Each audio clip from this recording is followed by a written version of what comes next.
आज आपण बनवूया दुधी भोपळ्याचे पराठे। त्यासाठी दुधी भोपळा, लाल मिरची पावडर, हळद, थोडासा गरम मसाला, भाजलेली तीळ, ओवा, कोथिंबीर, मीठ आणि गव्हाचं पीठ। आता आपण दुधी भोपळ्याची साल काढून घेऊ। साल काढल्यानंतर याला आपण आता छान किसून घेऊया। किसून झाल्यानंतर याचं पाणी पिळून काढायचं आहे थोडंसं। आता याच्यामध्ये आपण हे सगळे मसाले टाकून घेऊया।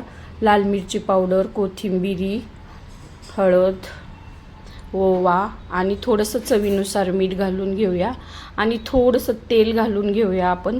थोडं तेल घातल्यामुळे आपले पराठे छान सॉफ्ट होतात आणि याला आपण आता मळूया। आणि याला एक्स्ट्रा पाण्याची गरज पडत नाहीये।